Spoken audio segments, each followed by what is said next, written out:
face? Yeah. Did you see that? The littlest one saw all of us and goes, Wazungu! That means like, well, Mizungu is one white man, and then Wazungu is like a group of white people. After we left the Newman School, we continued down the road to the side of the new water tower. We were welcomed by students from another Roots and Shoots program with more singing and dancing.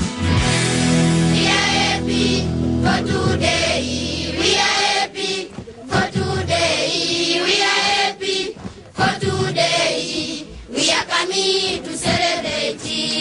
Before the water tower was built, they had to walk for up to 2 hours to obtain water that was often contaminated. So these songs expressed their appreciation for the new tower.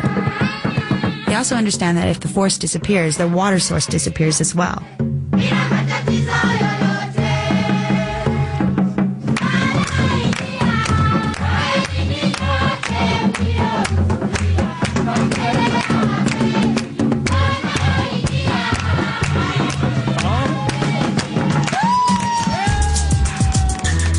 When this project began, they planned to tap a nearby stream to fill the tank.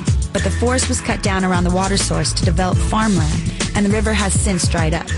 It's coming from a different source, this water? From a different source, which is much far away. If you didn't have the tank here, they would have to go even that much further. Yeah. We take it for granted in the States because we just turn on a faucet and the water comes through. We don't even have, a lot of people don't even know where the source is. Yeah, no idea. You know? No idea. People waste water, turn water on, let it run, go do things, come back. Just because it turns on and it can keep running doesn't mean that eventually there's going to be not going to be a shortage. You know what I mean? Right. But now these kids, they know now that the deforestation causes the lack of water and the quality of water. Yeah.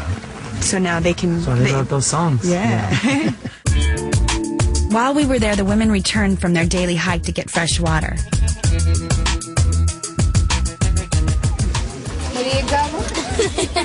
You gotta hold it. Don't take your hands off. You have to walk an hour to get this water. Yeah. Is there any tricks to it? Is there any specific way to do it? Okay, let's go.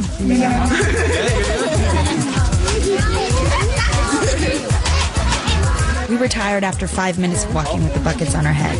It's hard to imagine doing it for 2 hours.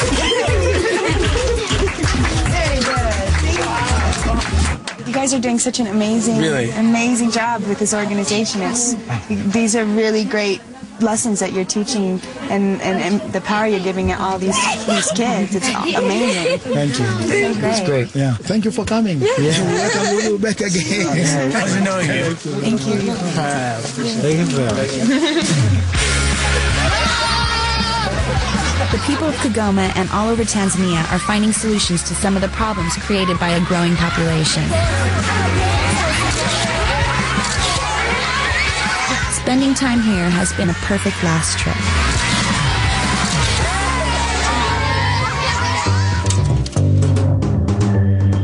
This show has allowed me to see some of the most amazing places in the world where there are people working hard every day to preserve the environment around them. If the world forgets this place, it cannot survive. Each place is unique, and yet there are some common themes that seem to keep coming up as we talk to people in each country. Once it's gone, it's gone. It's erased.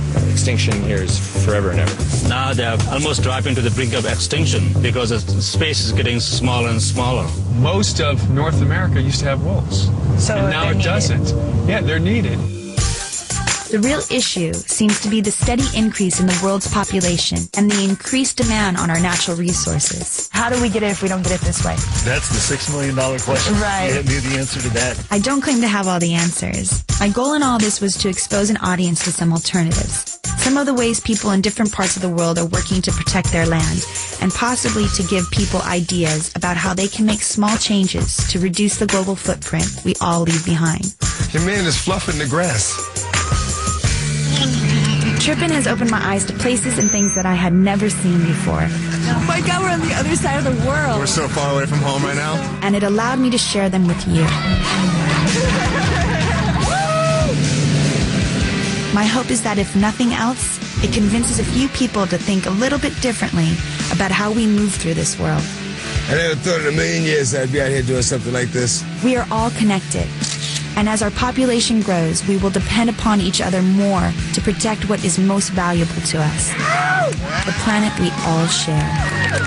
Thanks for tripping with me. I had an awesome time.